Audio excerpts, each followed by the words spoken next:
Hello बेटा, last video में हमने डेप्रिसिएशन की थ्योरी की थी। आज हम उसके आगे कवर कर रहे हैं factors determine the amount of depreciation. Depreciation को कैलकुलेट करते हुए हमें क्या क्या चीज़ें फॉर्मूले में चाहिए। देखिए, 3 चीज़ें हमें चाहिए। टोटल कोस्ट, टोटल कोस्ट का मतलब जितने में आपने वो खरीदी प्लस उसमें जो भी आप खर्चा करोगे वो आप प्लस करोगे तो आपकी टोटल कोस्ट आएगी। सेकेंड थिंग, यूजफुल लाइफ, कि हम क्या मान के चल रहे हैं कि वो मशीनरी या जो भी एसेट आपने खरीदी है कितने सालों तक चलेगी। तीसरा, स्क्रैप वैल्यू। स्क्रैप वैल्यू होती है कबाड़ की value, residual value, breakup value, यानी कि जब 25 सालों बाद वो मशीनरी अगर हम कबाड़ी को बेचेंगे तो वो कितने की बिकेगी। डेप्रिसिएशन के आपके 8 मेथड होते हैं। आपके सिलेबस में स्ट्रेट लाइन और रिटर्न डाउन वैल्यू मेथड है। आज हम स्ट्रेट मेथड का क्वेश्चन कर रहे हैं, ध्यान से देखेंगे। 2 क्वेश्चन करेंगे। On 1 April Atul glass limited purchase a machine for 90,000 और उसने खर्च किए हैं 6,000 रुपये, 4,000 रुपये। On the date of purchase estimated that इसकी इफेक्टिव लाइफ कितनी है, 10 years. After 10 years scrap value कितनी रह जाएगी इसकी, 20,000। तो आपको टोटल कॉस्ट कितनी है, 90 + 6 + 4, टोटल कॉस्ट आ गई 1 लाख। ठीक है, नंबर ऑफ ईयर्स आ गए 10 ईयर्स, स्क्रैप वैल्यू आपकी आ गई 20,000। Prepare machine account and depreciation account for 4 years और फिक्स्ड इंस्टॉलमेंट मेथड, यानी कि हर साल सेम डेप्रिसिएशन लगेगा। तो डेप्रिसिएशन निकालने का फॉर्मूला क्या है, कॉस्ट में से स्क्रैप वैल्यू को माइनस करके नंबर ऑफ ईयर से डिवाइड कर दो। Cost 1 lakh total, scrap value 20,000 minus 10 से डिवाइड किया कितना आ गया, 8,000, यानी कि हर साल कितना डेप्रिसिएशन लगेगा, 8,000। अगर रेट ऑफ डेप्रिसिएशन आपको क्वेश्चन में निकालने के लिए कहा जाए तो कैसे निकलता है, डेप्रिसिएशन बाय में टोटल कॉस्ट मल्टीप्लाई 100। अब हमें बनाना है मशीन अकाउंट। एंट्री करेंगे मशीन अकाउंट से। जब मशीन खरीदी, मशीन परचेज करते हैं तो मशीन अकाउंट क्या होता है, डेबिट। तो डेबिट में मशीन अकाउंट के डेबिट में एंट्री होएगी। 2015 1 अप्रैल को खरीदी, 2 बैंक 2 एक्सपेंस, टोटल कितने की हो गई, 1 लाख। यहाँ पे ओपनिंग हो गई। अब हम क्लोजिंग करेंगे 2016 31 मार्च।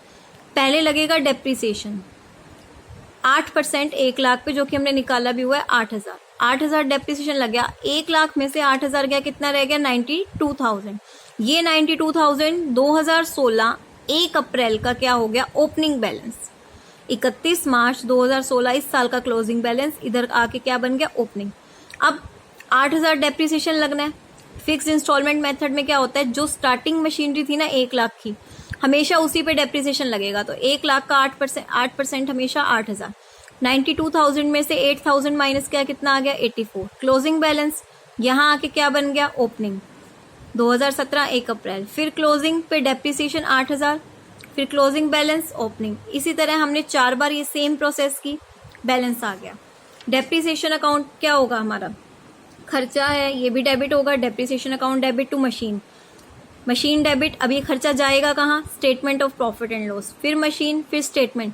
चारों साल का डेप्रिसिएशन हमने कहाँ शिफ्ट कर दिया है, प्रॉफिट एंड लॉस अकाउंट में शिफ्ट कर दिया है। अब यहाँ पे देखेंगे, एक मशीनरी ली है हमने 1 अप्रैल 2015 को, कॉस्ट दी हुई है, स्क्रैप वैल्यू दी हुई है ईयर। फिर 2016 को ली, कॉस्ट ईयर्स स्क्रैप वैल्यू। फिर 1 अक्टूबर 2017 को ली, कॉस्ट ईयर स्क्रैप वैल्यू, सब कुछ दिया हुआ है। तो तीनों मशीनरी का डेप्रिसिएशन निकालो, cost minus scrap value by में year. First machinery, second machinery, third machinery, तीनों का डेप्रिसिएशन आ गया। फर्स्ट का आया 4,000, सेकंड का आया 1,500 और थर्ड का आया कितना, 500। तो ध्यान से देखेंगे, सबसे पहले आपने प्लांट एंड मशीनरी अकाउंट बनाया, डेबिट क्रेडिट 2015 1 अप्रैल। इसके आगे ब्रैकेट में लिख लो फर्स्ट मशीनरी। जब क्वेश्चन में आपको एक से ज्यादा मशीनरी दी हो तो ब्रैकेट में फर्स्ट सेकंड लिख लेना, आपको इजी रहेगा। 43,000 के लिया, इसका डेप्रिसिएशन कितना था, 4,000, माइनस किया, बैलेंस कितना आ गया, 39,000। नेक्स्ट ईयर ध्यान से देखेंगे, 2 बैलेंस बीडी, पिछले साल का क्लोजिंग, इस साल का क्या हो गया, ओपनिंग। ये फर्स्ट मशीन का बैलेंस है। फिर हमने 2016 1 अप्रैल को एक मशीन और खरीदी। मशीन खरीदी तो 2 बैंक हमने मशीनरी खरीदी 25,000। अब डेप्रिसिएशन दोनों पे लगना है और दोनों का डेप्रिसिएशन हमने पीछे कैलकुलेट किया हुआ है। फर्स्ट का 4,000, सेकंड का 1,500। बैलेंस फर्स्ट का ये क्या, 35,000 कैसे आया, 39,000 में से मैंने क्या माइनस कर दिए, 4,000। सेकंड का बैलेंस कैसे आया, 25,000 में से मैंने क्या माइनस कर दिए, 1,500। इन दोनों का जो बैलेंस आया, यहाँ पे क्लोजिंग, इधर आके दोनों का बैलेंस क्या बन गया, ओपनिंग। अब थर्ड मशीनरी ध्यान से देखेंगे, थर्ड मशीनरी हमने खरीदी है 1 अक्टूबर को, तो ये हो गई मेरी थर्ड मशीनरी। ठीक है, डेप्रिसिएशन मेरा पूरे साल का कितना निकला था 500, पर ये खरीदी है 1 अक्टूबर को, तो इस साल तो वैसे हर साल डेप्रिसिएशन सेम लगता है, पर इस साल मशीनरी खरीदी है अक्टूबर में, तो 6 महीने का ही लगेगा। 6 महीने का मतलब आधा, 500 था ना पूरे साल का, तो 6 महीने का आधा। तीनों मशीनरी पे मेरा डेप्रिसिएशन हो गया। बैलेंस कैसे आ गया, इनको माइनस करके। बैलेंस कैसे आया, इनको माइनस करके। तीनों का बैलेंस आ गया यहाँ पे। अभी मुझे 1 साल और डेप्रिसिएशन लगाना है, तो तीनों मशीनरी का डेप्रिसिएशन जो हमने कल देखो 4000, 1500, 500, यहाँ पे 250 रुपये लगा था क्योंकि 6 महीने का था, पर यहाँ क्योंकि मशीनरी अक्टूबर में खरीदी थी, पर यहाँ तो पूरे साल का लगना है, पूरे साल का लगाया, तीनों का बैलेंस आ गया। ये जो क्लोजिंग बैलेंस इधर आके क्या बन गया, ओपनिंग। जितने सालों के लिए इन्होंने कहा था हमने बना लिया। इस क्वेश्चन में आपको इन्होंने सिर्फ क्या कहा था कि आपको स्ट्रेट लाइन मेथड से डेप्रिसिएशन कैलकुलेट करके प्लांट एंड मशीनरी अकाउंट बनाना है। अगर डेप्रिसिएशन अकाउंट बनाने के लिए कहा जाता तो ऐसे ही होता, to plant and machinery, statement of profit and loss account, to plant and machinery, statement for चारों साल का, ऐसे ही हो जाता। तो ये 2 क्वेश्चन आप अच्छे से करेंगे, कोई डाउट होगा तो पूछेंगे। यहाँ जो मशीनरी खरीदी लिखते जाते हैं, यहाँ उस पर डेप्रिसिएशन लगा के माइनस करते जाते हैं।